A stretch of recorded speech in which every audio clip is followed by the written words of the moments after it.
L'enquête, son objet premier va être de recueillir tous les éléments possibles par rapport aux faits de l'enquête.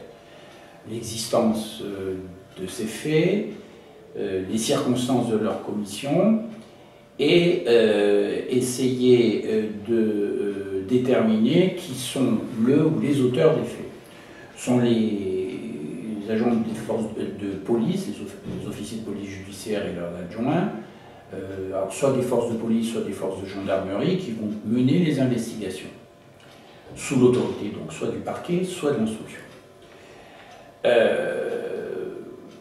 auxquels ils vont rendre compte régulièrement de leurs investigations.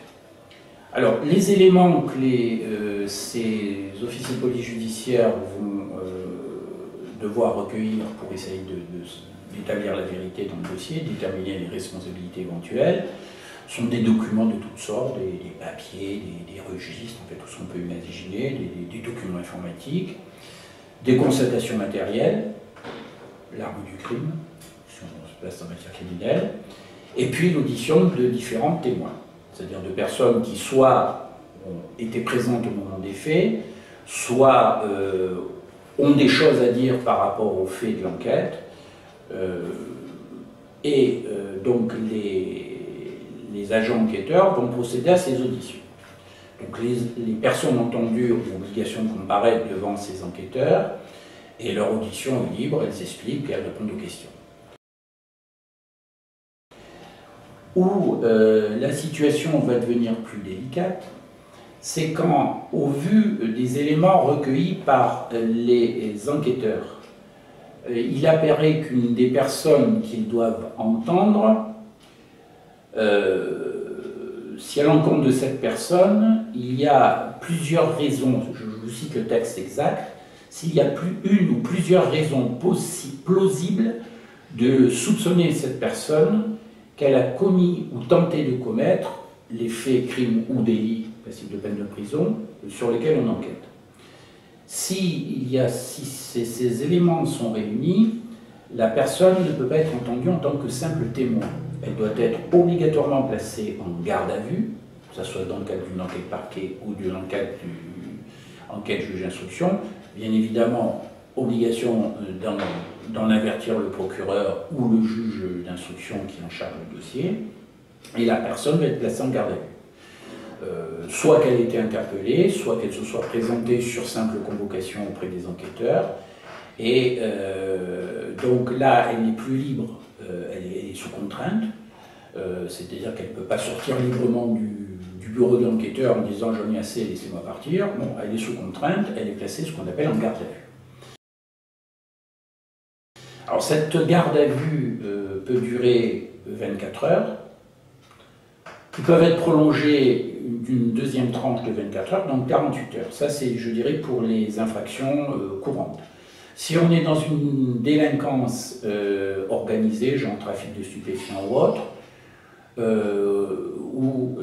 là, ça peut être porté à 96 heures. Et il y a également le cas, mais qui ne nous concerne pas directement, en matière de terrorisme, la garde à vue peut durer 6 jours.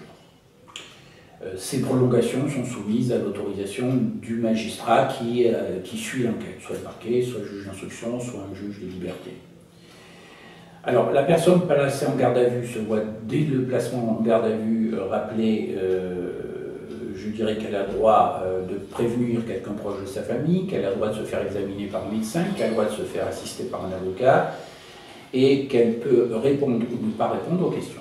Donc, la garde à vue, c'est un moment où la personne qui doit être entendue, on se demande si elle a commis ou pas commis les faits au regard des éléments du dossier, et on l'interroge sur ces éléments. Elle répond pas. Voilà. Alors, le gros problème, tant pour les enquêteurs que pour les magistrats, c'est la gestion du temps de garde à vue. 24 heures, c'est rapide. On ne peut pas interroger la personne 24 heures consécutives. Il va y avoir des temps de repos obligatoires, ne serait-ce que pour dormir, manger. Donc ça passe très vite.